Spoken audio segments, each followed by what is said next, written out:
నా పేరు ప్రశాంతి. మా బాబు పేరు నిక్సను. సెసమి స్కూల్లో చేర్పించాము. ఇంతకుముందు స్కూల్లో చేర్పించగలిగి మా బాబుకైతే ఏమీ సరిగా మాటలు కానీ, ఎవరిని ఎట్లా మాట్లాడాలనేది కూడా తెలియకుండా ఉండేది. ఇక్కడ సెసమి స్కూల్లో చేర్పించిన తర్వాత అన్ని ఎన్విరాన్మెంట్ అయితేనేమి, ఆయమ్మ రిసీవ్డ్ కానీ, టీచర్స్ కానీ అందరు చూసుకోవడం కానీ ఇవన్నీ బాగున్నాయి. మాటలు కూడా స్పష్టంగా వచ్చాయి. అన్ని ప్రతిదీ కూడా చెప్పడం కానీ, మాట్లాడడం కానీ అన్నీ బాగుంటూ వచ్చాయి. ఇప్పుడు ఫస్ట్ టర్మ్ కంటే సెకండ్ టర్మ్లో కూడా బాగా ఇంప్రూవ్ అవుతూ వచ్చాడు. మాకు లాంగ్ అయినప్పటికీ మేము ఇక్కడ ఈ స్కూల్లో ఎన్విరాన్మెంట్ అన్నీ బాగున్నాయి, టీచర్స్ అందరూ బాగున్నారు, చెప్పడానికి చూసుకోవడానికి కేరింగ్ అన్నీ బాగున్నాయని ఇక్కడ చేర్పించాము. మాకు ఇక్కడ టీచర్స్ అందరు బాగా చూసుకోవడం వల్ల మేము కూడా సంతోషిస్తున్నాము.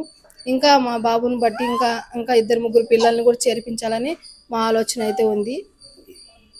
దీనిలో రిక్రూట్మెంట్స్ కూడా బాగున్నాయి.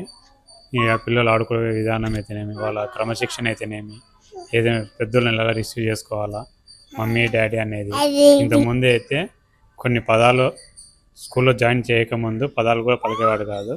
ఇప్పుడు తనకంతా కూడా తానే 1, 2, 3 10 వరకు చెప్తున్నాడు. ఏబీసీలు కూడా రాస్తున్నాడు. ఇంకా పదాలు కూడా స్పష్టంగా పలుకుతున్నాడు. ఇప్పుడు తన తల్లిదండ్రులు కూడా బాగానే గౌరవిస్తున్నాడు. చదువు చెప్పినట్టు అంటే దీన్ని బట్టి ఏంటంటే సెసమి స్కూల్లో టీచర్లది ప్రధాన పాత్ర ఉంది కాబట్టి మేము కూడా ఇదే స్కూల్లో జాయిన్ చేయించినాము.